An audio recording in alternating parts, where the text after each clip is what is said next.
Hello students, drawing theory RBSC channel में आपका स्वागत है।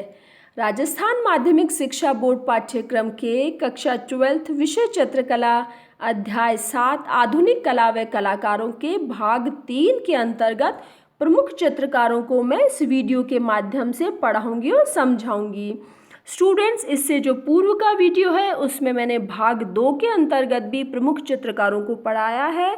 आपके सिलेबस के हिसाब से इस अध्याय के अंतर्गत 6 प्रमुख आधुनिक कलाकार आते हैं। उनमें से 3 को मैंने पूर्व के वीडियो में समझा दिया था और जो शेष 3 प्रमुख चित्रकार और बचते हैं, मैंने उनको इस वीडियो के माध्यम से आपको समझाने का प्रयत्न किया है।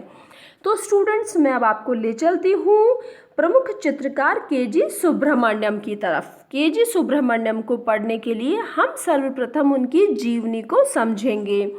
जीवनी के अंतर्गत हम पढ़ेंगे कि के.जी. सुब्रमण्यम का जन्म 1924 ईस्वी को केरल में हुआ था।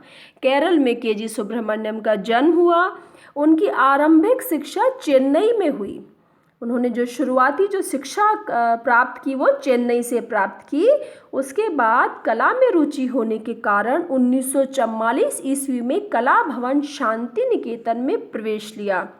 शुरुआत की शिक्षा प्राप्त करने के बाद जब कला के प्रति उनकी रुचि का उन्हें अनुभव होने लगा तो उन्होंने अपनी कला की शिक्षा प्राप्त करने के लिए कला भवन शांति निकेतन में प्रवेश ले लिया। कला की शिक्षा प्राप्त कर ली।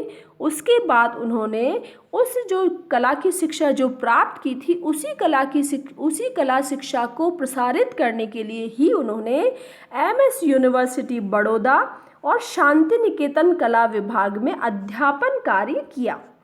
जिस आधुनिक कला की शिक्षा प्राप्त की उसी आधुनिक कला की शिक्षा को पूरे भारत में प्रसारित करने के लिए उन्होंने एमएस यूनिवर्सिटी महाराजा सयाजी राय यूनिवर्सिटी जो बड़ौदा में वहाँ पे जो कला विभाग का जो डिपार्टमेंट है वहाँ उन्होंने अध्यापन कार्य कराया। साथ ही उन्होंने शांति निकेतन के कला विभाग में भी अध्यापन कार्य किया। इस तरीके से हम के.जी. सुब्रमण्यम की जीवनी को पढ़ेंगे। अब हम देखेंगे कि उनका कला के क्षेत्र में क्या क्या योगदान रहा। के.जी. सुब्रमण्यम ने कला से संबंधित लेख लिखे। उन्होंने बहुत सारे कला के अध्ययन करने के बाद अपने विचारों को उन्होंने लेखों के माध्यम से प्रकाशित करवाया। उनके लेखों का संग्रह मूविंग फोकस ललित कला अकादमी द्वारा प्रकाशित किया गया। जो ललित कला अकादमी है, भारतीय कला को प्रसारित करने की जो एक संस्था है, भारतीय कलाकारों को एक नया मंच देने के लिए, उन्हें पुरस्कृत करने के लिए जो एक संस्था है ललित कला अकादमी, उसके द्वारा जो के.जी. सुब्रमण्यम के जो लेखों का संग्रह है मूवी फोकस, उसको उन्होंने प्रकाशित कराया। और अन्य पुस्तक है उनकी द लिविंग ट्रेडिशन में भी कला संबंधी विचार प्रस्तुत किए गए। तो हम देखेंगे कि के.जी. सुब्रमण्यम ने चित्र बनाने के साथ साथ कुछ लेख भी लिखे जिसमें कला के बारे में आने वाले स्टूडेंट्स को कला का ज्ञान अच्छे से हो सके, इसलिए उन्होंने moving focus with the living tradition में उन्होंने अपने विचार प्रस्तुत किए। अब हम आगे बढ़ेंगे कलागत विशेषताओं की तरफ कि के.जी. सुब्रमण्यम ने किस तरह की कलाकृतियाँ बनाई, उनकी कला की क्या क्या विशेषताएं रही है। इन्होंने माध्यम के रूप में अनेक प्रयोग किए। माध्यम का अर्थ होता है कि किन चीज़ों से उन्होंने चित्र बनाए, किन चीज़ों से उन्होंने मूर्तियाँ बनाई। इस तरीके से जिस वस्तु का प्रयोग किया जाता है उसे माध्यम के रूप में हम यहाँ समझेंगे। तो उन्होंने माध्यम के रूप में terracotta, graphics, glass painting, acrylic sheet, relief painting, लकड़ी, फाइबर, सीमेंट, म्यूरल इत्यादि उनके माध्यम के रूप थे। उन्होंने अभी तक चलती आ रही कागज और साधारण जल रंग और टेम्परा से अलग हटकर उन्होंने अलग अलग तरह के माध्यमों का रूप लेकर अपनी कलाकृतियों का निर्माण करवाया। जैसे उन्होंने अपनी कलाकृतियों में टेराकोटा का प्रयोग किया, ग्राफिक्स का भी प्रयोग किया, ग्लास पेंटिंग भी बनाई, एक्रेलिक शीट का भी प्रयोग किया, रिलीफ पेंटिंग बनाई, लकड़ी के ऊपर कार्य किया, फाइबर और सीमेंट के ऊपर कार्य किया। इस तरीके से उन्होंने सभी माध्यमों को बहुत ही अच्छे तरीके से उन्होंने अपनाया और अपनी जो कला कृतियाँ थी उनके माध्यम से प्रस्तुत किया। इनकी कला पर मुख्य रूप से अमूर्त प्रभाव तथा प्रयोगवादी तकनीक दिखाई देती है। मुख्य रूप से के.जी. सुब्रमण्यम ने जो चित्र बनाए उनके चित्रों में अमूर्त प्रभाव दिखाई देता है। ऐसा प्रभाव जिसमें आकृतियाँ कम समझ में आती है और जिसे हम साधारण शब्दों में मॉडर्न आर्ट या फिर हम समझ सकते हैं कि एब्स्ट्रैक्ट पेंटिंग, जिसे अमूर्त प्रभाव कहा जाता है, जिसमें आकृतियाँ हमें समझ में कम आती है, सिर्फ रंगों और संयोजन के माध्यम से ही कलाकृति को समझा जाता है। इस तरह का प्रभाव, अमूर्त प्रभाव उनकी कलाकृतियों में दिखाई देता है और उन्होंने प्रयोगवादी तकनीक दिखाई देती है। कुछ नए तरीके सृजनात्मकता करने के लिए उन्होंने तरह तरह के प्रयोग किए, जैसा हम ऊपर भी देख चुके हैं। उनके माध्यमों में अलग अलग तरह के माध्यमों का प्रयोग किया। ये सभी उनकी प्रयोगवादी तकनीक ही हमें समझ आती है। हस्तशिल्प का प्रभाव भी के.जी. सुब्रमण्यम की कलाकृतियों पर साफ दिखाई देता है। जिस तरीके से हाथ से कुछ कारीगरी करने वाले जो कलाकार हैं वो जिस तरीके की कारीगरी करते हैं, वो हस्तशिल्प का प्रभाव भी के.जी. सुब्रमण्यम की कलाकृतियों में हमें दिखाई देता है।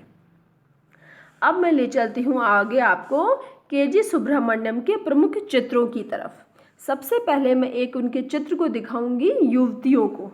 आप इस चित्र को पहले ध्यान से देखें। ये एक चित्र है युवतियों का चित्र। इसमें हम देखेंगे कि कुछ महिला आकृतियां यहाँ चित्रित की गई हैं, परंतु इसमें कहीं कहीं ये सीधी और आड़ी रेखाएं हैं और इसमें ज्यामितीय प्रभाव दिखाई देता है। हम इन महिलाओं को जब देखेंगे तो उसमें भी हमें ऐसा लगेगा कि ये जो चित्र है उसमें अमूर्तता दिखाई दे रही है। आकृतियाँ अच्छे से समझ नहीं आ रही हैं। हमें आकृतियों को एक संयोजन के रूप में ही यहाँ पे प्रस्तुतिकरण दिखाई देता है। और मुख्य रूप से हम देखेंगे कि दो ही रंगों या एक ही रंगों की अलग अलग तानों को यहाँ पे प्रयोग करके चित्र को कंप्लीट किया गया है। अब मैं ले चलती हूँ आपको इसके वर्णन की तरफ। प्रमुख चित्र है युवतियाँ। इन्होंने मुख्य रूप से अमूर्त और ज्यामितीय शैली में कार्य किया है। हम देख पा रहे हैं इस चित्र के अंतर्गत कि इसकी शैली भी ज्यामितीय है एवं अमूर्त रेखाओं का या अमूर्त आकृतियों का इसमें प्रयोग किया गया है। इस चित्र में भी अनेक युवतियों को ज्यामितीय अमूर्त शैली में अंकित कर एक ही रंग की अनेक तानों द्वारा रंग भरा गया है।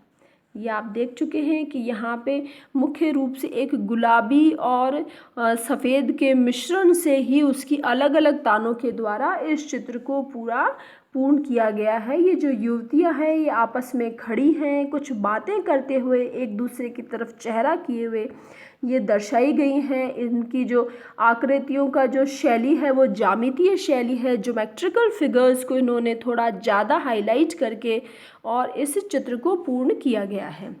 और एक ही रंग की अनेक तानों के द्वारा रंग भरा गया है। संयोजन की दृष्टि से चित्र संतुलित दिखाई दे रहा है। चित्र में युवतियों को खड़े एक दूसरे की तरफ देखते बातें करते चित्रित किया गया है। इस तरीके से के.जी. सुब्रमण्यम को हमने समझा, पढ़ा, उनकी शैलीगत विशेषताओं को देखा कि उन्होंने किस तरीके से अमूर्त शैली का प्रयोग किया। अब मैं आगे ले चलती हूँ आपको एक अन्य महत्वपूर्ण आधुनिक कलाकार जिनका नाम है जगदीश स्वामीनाथन।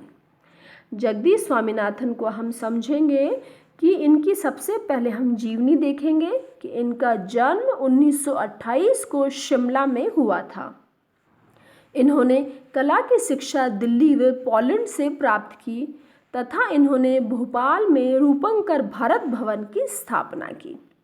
स्टूडेंट्स, सबसे पहले जगदीश स्वामीनाथन को समझने के लिए हम देखेंगे कि 1928 में शिमला में उनका जन्म हुआ।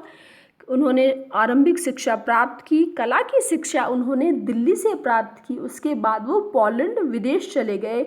वहाँ पे उन्होंने कुछ आधुनिक कलाकारों का कार्य देखा, उससे वो बहुत प्रभावित हुए और उन्होंने अपनी कला के अपनी कला के माध्यम से भी उन्होंने आधुनिक कला को बहुत ही सरलतम रूप में प्रस्तुत करने का प्रयास किया।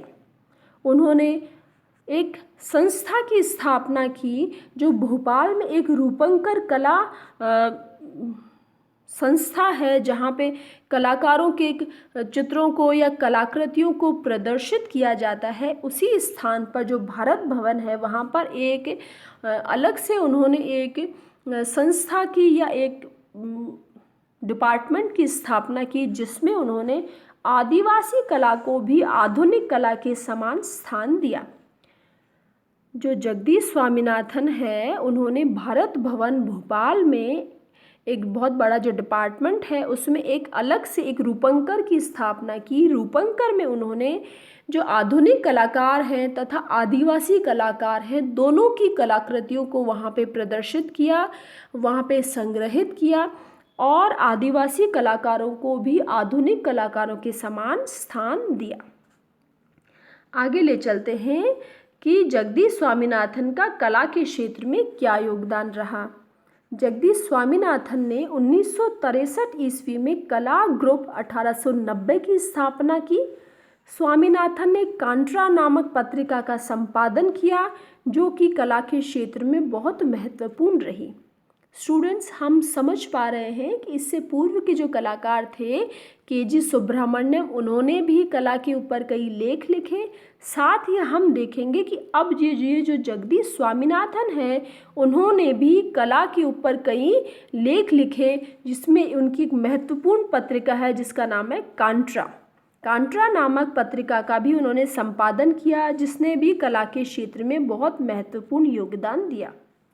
भारत में आयोजित पहली त्रैमासिक प्रदर्शनी में स्वामीनाथन की कला की बहुत सराहना हुई एवं उन्हें नेहरू फेलोशिप मिली। भारत में जो सबसे पहली बार त्रिवार्षिक प्रदर्शनी की शुरुआत हुई थी, उस समय स्वामीनाथन की कला को बहुत समझा गया, सराहा गया और उन्हें नेहरू फेलोशिप प्राप्त हुई। इस तरीके से हम उनकी आगे पढ़ेंगे कलागत विशेषताओं को, कि जगदीश स्वामीनाथन जिस तरह की कलाकृतियाँ बनाते थे, उनकी क्या शैली थी, उन्होंने किस तरीके से चित्रों को बनाया।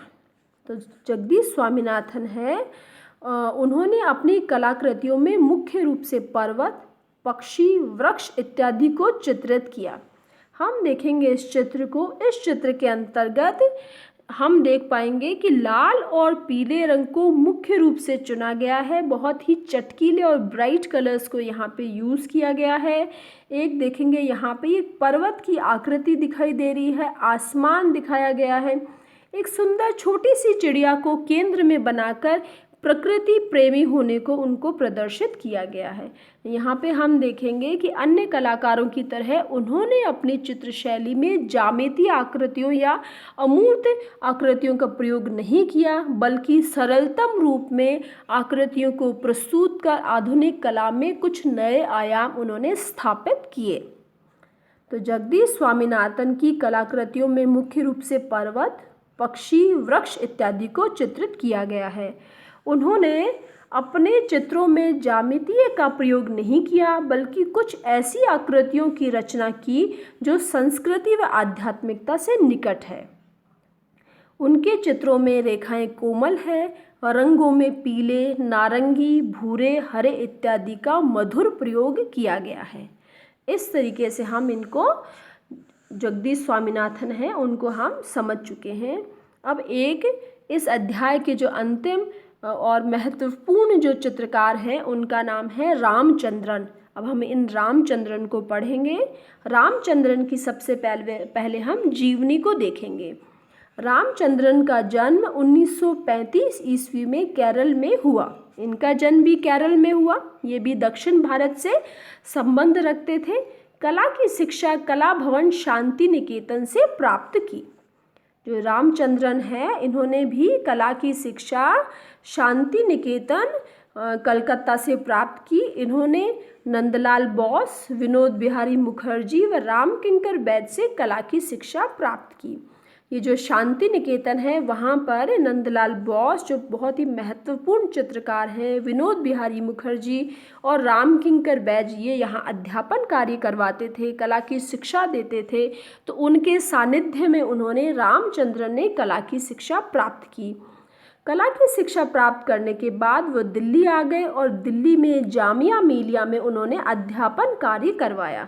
एक जो यूनिवर्सिटी है दिल्ली में, जामिया मिलिया जो कॉलेज है, वहाँ पर उन्होंने कला का अध्यापन कार्य करवाया। अब कला के क्षेत्र में योगदान, इन्होंने कई राष्ट्रीय अंतर्राष्ट्रीय प्रदर्शनियों में भाग लिया एवं पुरस्कार प्राप्त किए। ललित कला अकादमी की रत्न सदस्यता भी प्राप्त की। उन्होंने बच्चों के लिए कई पुस्तकें लिखी व चित्रित की। तो रामचंद्रन ने भी कला के क्षेत्र में उनका महत्वपूर्ण योगदान रहा। बहुत सारी प्रदर्शनियों में उन्होंने भाग लिया, उन्हें बहुत पुरस्कार प्राप्त हुए। और ललित कला अकादमी जो भारत में कला को विकसित करने में जिस संस्था का महत्वपूर्ण योगदान है, वहाँ की उन्हें रत्न सदस्यता प्राप्त हुई।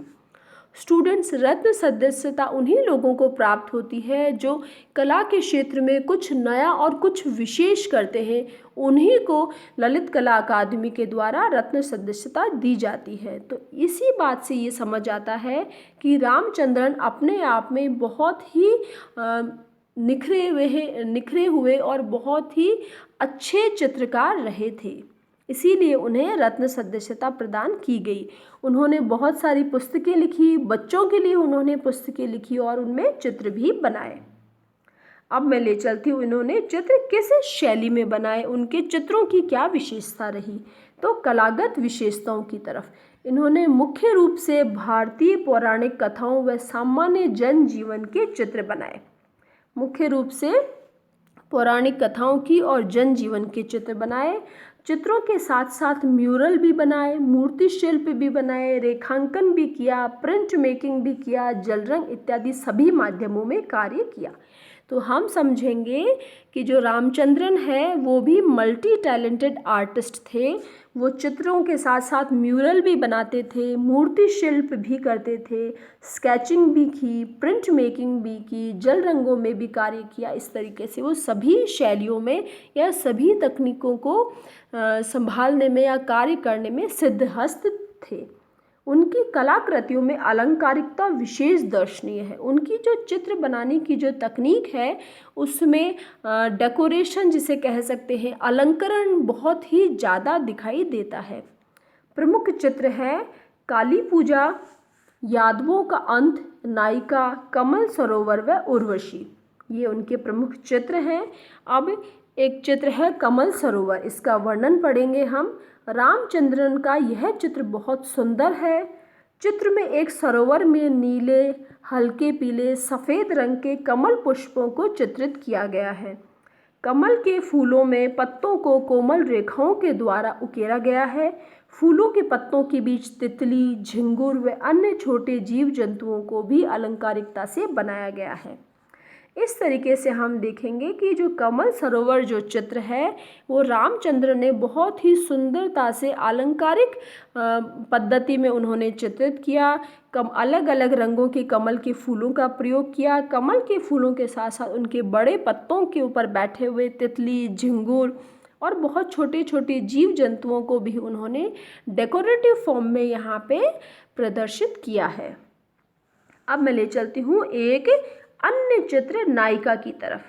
रामचंद्रन का बना ये महत्वपूर्ण चित्र है नायिका।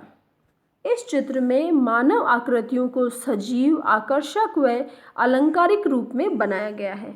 मैं इस चित्र को पहले एक साथ दिखाती हूँ आपको। इस चित्र में देखेंगे कि जो नायिका है वो उसकी एक स्टूल के ऊपर बैठी है। स्टूल में भी बहुत ही सुंदर तरीके से नक्काशी की गई है। इस नायिका को गौर वर्ण में गोरे रंग में अंकित किया गया है। साथ में उसकी सखी या दासी को थोड़ा गहरे और सांवले रंग में चित्रित किया गया है।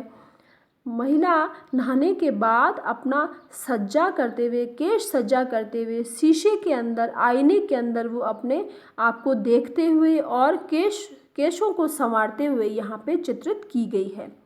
पृष्ठभूमि में हम देखेंगे जो पेड़ पौधे हैं वो भी एक अलग रूप में, अलंकारिक रूप में यहाँ चित्रित किए गए हैं।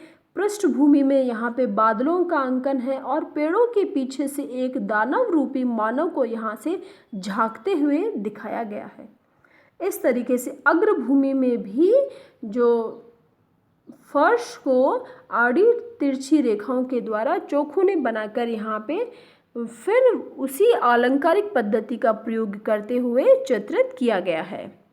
अब नायिका को इसका वर्णन पढ़ेंगे। इस चित्र में मानव आकृतियों को सजीव, आकर्षक व अलंकारिक रूप में बनाया गया है। इसमें श्रृंगार करती नायिका को अपनी दासी के साथ चित्रित किया गया है। चित्र में मुख्य आकृति के पृष्ठभाग में वृक्ष, आकाश, बादल व मैदान सभी कुछ अलंकारिक रूप में चित्रित किए गए हैं। श्रृंगार करती नायिका को गौर वर्ण तथा दासी को श्याम वर्ण में बनाया गया है। नायिका को एक स्टूल पर बैठकर बाल संवारते, आईने में देखकर श्रृंगार करते अंकित किया गया है। चित्र के अग्रभाग में भी फर्श पर चौखाने बनाए गए हैं और चित्र संयोजन की दृष्टि से अति उत्तम है। स्टूडेंट्स, इस तरीके से आपका अध्याय 7 पूर्ण होता है। आपको वीडियो अच्छा लगा तो मेरा जो चैनल है ड्राइंग थ्योरी आरबीएससी उसे लाइक करें, सब्सक्राइब करें। आप इस अध्याय के नोट्स चाहते हैं या क्वेश्चन बैंक चाहते हैं तो आप वेबसाइट है www.drawingtheory.com पे आप वहाँ से प्राप्त कर सकते हैं। किसी तरह का आपको कोई कमेंट लिखना है, कुछ आप पूछना चाहते हैं तो कमेंट बॉक्स में पूछ सकते हैं। Thank you very much.